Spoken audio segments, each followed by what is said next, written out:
جن کی نہیں ہے کھڑے رہیں گے جب تک میں دعا نہیں دیتا. کھڑے رہیں گے. جن کی نہیں ہے وہ صرف کھڑے ہوں گے. کھڑے رہیں گے بھائی, کھڑے رہیں گے, کھڑے ہو جائیں بھائی, کھڑے رہیں, کھڑے رہیں. یہ جو ادھر سے کھڑے ہوں وہ بھی کھڑے ہو جائیں. ایک بہت اہم دعا دینے لگا ہوں. یہ جو مجمع کھڑا ہوا ہے, نہیں بس سب نہیں, اپنے دل پہ یہ جو مجمع کھڑا ہوا ہے, انہیں اپنے نبی کے ہاتھوں سے حوض کوثر نصیب فرما. اللہ ان کی برکت سے پورے مجمع کو معاف کر دے. ان کی برکت سے اللہ پورے مجمع پہ رحم فرما. ان کی دین بھی بنا, ان کی دنیا بھی بنا. تشریف رکھیں. علماء لکھا ہے رمضان کی سب سے بڑی نیکی توبہ ہے. رمضان کی سب سے بڑی نیکی توبہ ہے. رمضان کی سب سے بڑی نیکی روزے نہیں ہیں, عمرہ نہیں ہے, اعتکاف بھی نہیں ہے. سب سے بڑی نیکی توبہ ہے. اور توبہ میں سب سے بڑی چیز آپس کے جوڑ ہیں اور اپنے موبائل کو صاف کرنا ہے. میں نے ایک یونیورسٹی میں کہا کہ بندہ دیکھنا ہو نا کیسا ہے, کہ اس کا موبائل دیکھ لو. جو کچھ اس کے موبائل میں ہے وہ اس کے دل میں ہے, اور جو اس کے دل میں ہے وہ اس کی قبر میں ہے. جو اپنا موبائل کسی کو نہیں دکھا سکتا وہ دل بھی اللہ کو نہیں دکھا سکتا. جس کا موبائل گندا ہے اس کا دل بھی گندا ہے. جس کا موبائل گندا ہے اس کا دل بھی گندا ہے. جو کچھ اگر دیکھنا ہے تو اس کا موبائل دیکھو. پتہ نہیں کس نے آ کے بتا دیا کہ رمضان کثرت عبادت کا مہینہ ہے. رمضان کثرت عبادت کا مہینہ صرف نہیں ہے, رمضان اصل میں توبہ کا مہینہ. علماء لکھا ہے رمضان کی سب سے بڑی نیکی توبہ ہے, اور جس نے بہت عبادت کی اور توبہ نہ کی اس کا رمضان ہٹ نہیں ہوا. اور توبہ میں دو بہت بڑی چیزیں ہیں. سب سے پہلی چیز یہ ہے کہ اپنا اندر صاف کرنے کے لیے اپنا موبائل صاف کرے, اور اپنا موبائل صاف. اور دوسری چیز ہے کہ اپنے دلوں کے بغض کو ختم کرے. میں بالکل آخری بات کرنے لگا ہوں. کتابوں میں لکھا ہے ایک دل کی اللہ کے ہاں بڑی قدر ہے. میرے بولوں سے کوئی تڑپتا رہے اور میرے بھوکے رہنے سے اللہ قرب دے دے, یہ نہیں ہوا کرتا. ایک دل کے اللہ کے ہاں بڑا احترام ہے. حضور کی زندگی میں 9 رمضان آئے. کتنے آئے بھائی؟ حضور 8 میں اعتکاف بیٹھے, 1 میں نہیں بیٹھے. بالکل آخری جملے ہیں میرے, میں بات سمیٹ رہا ہوں. حضور 8 میں اعتکاف بیٹھے, 1 میں نہیں بیٹھے. 1 میں کیوں نہیں بیٹھے بس یہ سمجھانا چاہتا ہوں.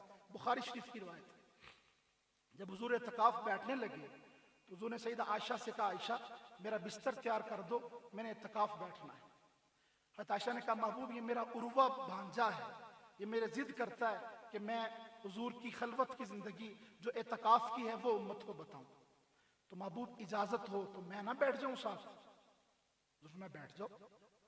حدیث میں آتا ہے حضرت عائشہ نے خیمہ جب لگایا تو 8 امہات المومنین نے ساتھ لگا لیا. عائشہ نے اجازت لی تھی, سب امہات المومنین نے اجازت نہیں لی تھی. جب عائشہ نے خیمہ لگایا تو ساری عورتوں نے, حضور کی بیویوں نے خیمہ لگا لیا. جب ساری خیمہ لگا کے بیٹھ گئی, حضور عصر پڑھانے آئے تو حضور نے دیکھا کہ مسجد نبوی کا سارا صحن خیموں سے بھرا ہوا ہے.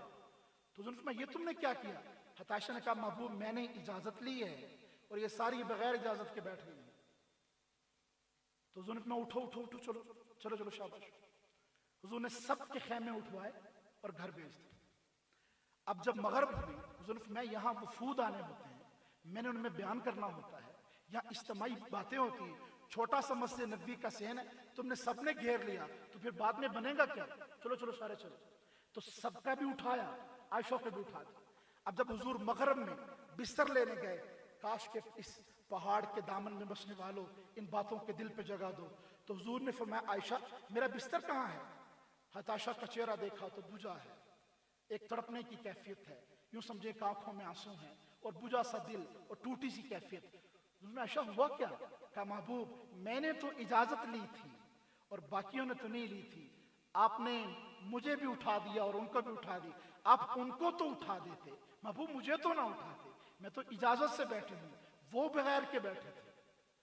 اب حضور سب کو اجازت نہیں دے سکتے تھے.